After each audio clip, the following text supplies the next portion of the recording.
Gostaria imensamente de agradecer a possibilidade de estar aqui hoje, representando a SPPC.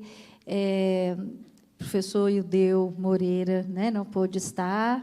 O nosso secretário regional, Luciano Mendes, está em viagem também pela SPPC, e eles me pediram, e o que é, para mim, uma honra, mas também um desafio, né, para estar aqui falando para vocês de um assunto que não é exatamente o meu assunto de pesquisa, mas, ao meu lugar de fala aqui, eu faço parte do Fórum Técnico da Assembleia Legislativa de Minas Gerais, que está, neste momento, escrevendo um plano de ciência, tecnologia e inovação para o Estado de Minas Gerais. E nós temos o que eu chamei, neste fórum, de desafio gigantesco, planetário e do século, que seria promover o desenvolvimento social e econômico, com inclusão, distribuição de renda, igualdade de gêneros e raça, sustentabilidade e preservação ambiental. Ou seja, nós temos um desafio imenso, e que eventos como esse, Cláudia, são muito especiais, e aqui eu aproveito também para agradecer a Virgínia e o Ronaldo Siminelli, Roberto Siminelli, pela oportunidade, né, de organizar este evento, onde eu encontro colegas da Universidade Federal de São João del Rei, que eu tenho um carinho enorme. Minha cunhada foi reitora lá, ela também é advinda da área, né, da extensão, né? Então, e também o Rômulo, né, que é pai da Fiocruz, com quem a gente tem trabalhado muito de perto neste fórum técnico, né? Então, para mim, é uma honra.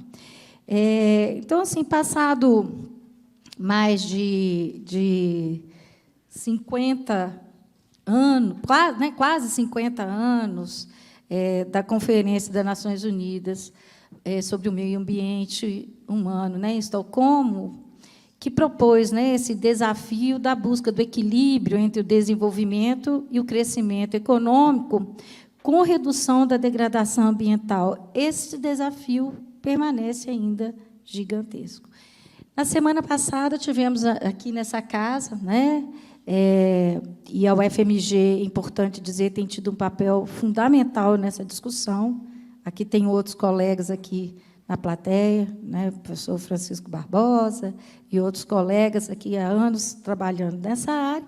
A UFMG tem esse papel fundamental em colaborar para que este desafio que a gente possa vislumbrar mecanismos de aproximar destes objetivos de desenvolvimento social fundamentais para que a gente almeje um planeta com diminuição da desigualdade social, desenvolvimento econômico e humano, né? Então, alguns pontos. Na semana passada, nós tivemos um seminário nessa casa, e, dentre as mesas que fizeram parte desse evento, estivemos numa mesa que exatamente com esse desafio de discutir projetos para o Estado de Minas Gerais, visando o desenvolvimento econômico e social e a utilização do que ainda a gente chama dos recursos naturais, né, do Estado de Minas. Nessa mesa estiveram presentes o professor Geraldo Wilson, que discutiu sobre a potencialidade do Cerrado de Minas. Então, a riqueza, foi muito importante a gente perceber a riqueza que existe no Cerrado, né, mineiro, que, de certa forma, coincide, né, com o quadrilátero ferrífero, a riqueza, né, das águas desta região, né? Então, Nessa oportunidade, a gente discutiu, inclusive, a pertinência de a gente trocar o nome de quadrilátero ferrífero para quadrilátero aquífero, né? E eu acho que, de repente, essa possa ser mesmo uma linha que a gente venha a adotar no sentido, lá é um quadrilátero aquífero, onde também tem minérios de ferro, vitalmente ouro, manganês e outros, e não um quadrilátero ferrífero, onde tenha uma diversidade biológica e de águas que, às vezes, atrapalha a extração do minério, né? Então, esse foi um fundo da discussão. Outro aspecto muito discutido era se existiria a possibilidade da exploração do minério de forma sustentável.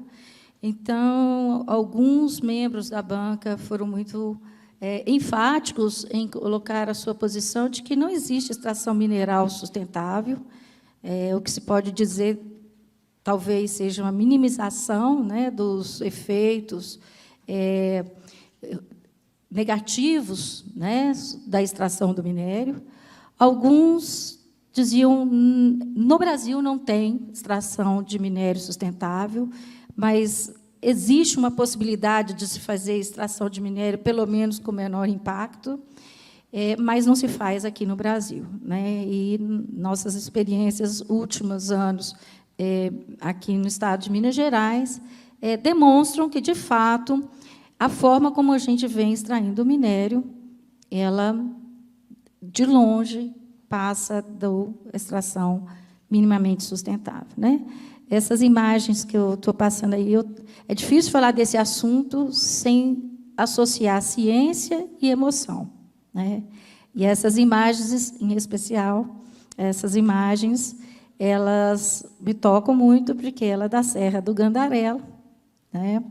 Onde a gente tem um carinho muito grande, e houve uma disputa bastante intensa entre a construção do Parque do Gandarela e a exploração, né, mina Apolo da Vale, né? Essas são algumas das imagens, e essa aqui são algumas das imagens de uma barragem de rejeito abandonada em Rio Acima, nessa região, né? Pela mineradora e os seus sócios desaparecidos, né? Uma das minas, bacias de rejeito, talvez mais impactantes e mais em maior risco, né? Bem dentro da cidade de Rio Acima, né? Bom, então, dentro dos outros aspectos que a gente discutiu, um que chama muito atenção, pelo menos para mim, cidadã aqui, é como se calcula o impacto no PIB da exploração mineral, né? Então, a literatura é bastante controversa sobre isso, e a gente encontra grupos que defendem que o impacto é de 2%, enquanto se encontra grupos que defendem que o impacto é de 28%, passando aí por várias percentagens diferentes. Não é possível. Isso, para mim, é uma questão assim, difícil de compreensão. Como a gente não é capaz sequer de ter uma aproximação do real impacto da mineração no PIB mineiro, né? Não bastando isso, há outras questões relevantes, que vamos considerar, né, que o impacto, pelo menos em algumas cidades que têm mineração aqui no estado, seja da ordem de 5%. Muito se discute se esse impacto, né, de aumento dos recursos no município não seriam absorvidos pelos impactos negativos no próprio município, né? Então, assim, como dimensionar calcular esse impacto que muitas vezes não é mensurável, né?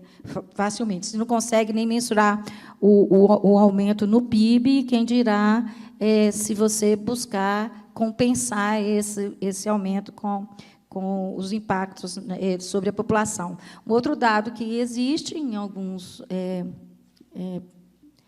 grupos, é que uma associação entre um baixo índice de desenvolvimento humano em muitas dessas regiões de mineração. Então, e se isso seria também associado à própria mineração, uma dependência pela mineração, uma dificuldade dos municípios buscarem alternativas, né, a essa dependência estritamente econômica, baseada na extração do minério, né? E uma outra questão também muito levantada nesse encontro foi o fato de que a SPPC, especificamente, e nós, cientistas, o papel que devemos ter no esclarecimento da população, na divulgação de ciência, porque grande parte da população local nessas regiões da mineração, muitas vezes, não é capaz de ter argumentos contrários ou pesar os lados positivos e negativos da mineração por conta de uma falta de informação para além daquela que é vinculada pela própria mineradora do município.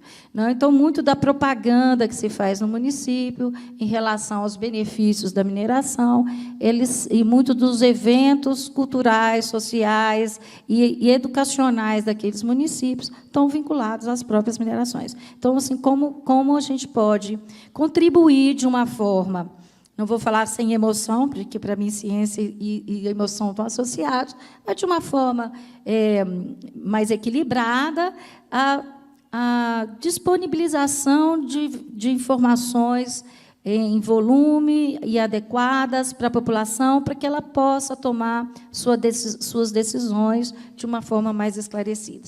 Então, nesse aspecto, a SPPC entende que a gente tem um papel fundamental nessa contribuição, e várias audiências públicas serão organizadas por este fórum, né?